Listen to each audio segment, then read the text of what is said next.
చూస్తున్న నా ప్రేక్షకు దేవుళ్ళారా,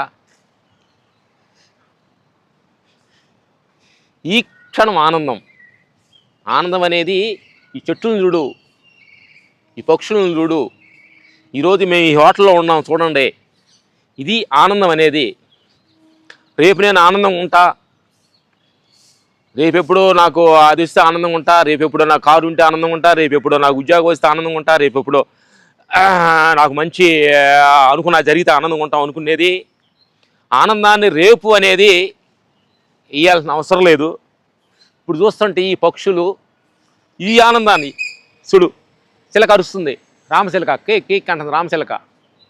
చూడండి ఎంత ప్రకృతి, ఎంత నేచర్ ఎంత ఎలా ఉందో, ప్రకృతి ఎలా ఉందో చూడండి, పక్షులు ఎలా జీవిస్తున్నాయో. ఈ క్షణం ఆనందం, ఇది భగవంతుడు ఇచ్చిన చెట్లు.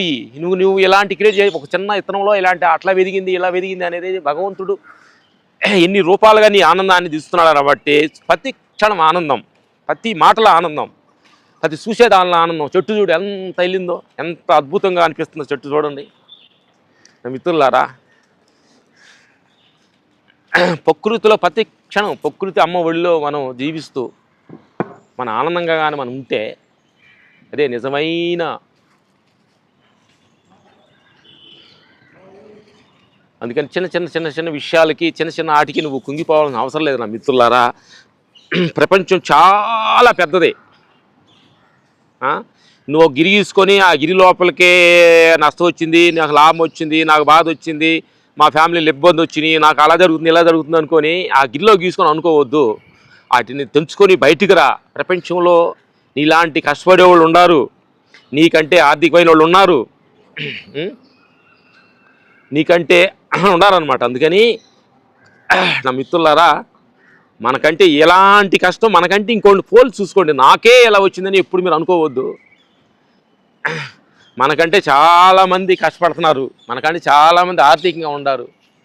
వాళ్ళందరికంటే నువ్వు బెస్ట్ అనేది ఎప్పుడైనా మనం అనుకున్నామో అప్పుడు నీకు అద్భుతంగా. కొంతమంది చూడలేకపోతున్నారు, కొంతమంది నడవలేకపోతున్నారు, కొంతమంది మాట్లాడలేకపోతున్నారు, కొంతమంది తిన్నది అరగించుకోలేకపోతున్నారు. చాలా డబ్బులు ఉంటాయి మనుషుల దగ్గర. చూడు ఎట్లా ఉంది, చూడు ఎట్లా ఉంది, అంత అద్భుతంగా ట్రీస్. ఇది ఎవరు డిజైన్ చేశారు? ఈ ఆకుని ఎవరు డిజైన్ చేశారు? ఇవన్నీ భగవంతుడు డిజైన్లు కాదా? ఇంత అద్భుతమైన భగవంతుడు మనకు డిజైన్ చేస్తే మనం చూసి ఆనందించకుండా లేని దాన్ని తెలుసుకొని నువ్వు బాధపడతా ఏడుస్తూ ఉంటావే నా మిత్రులారా.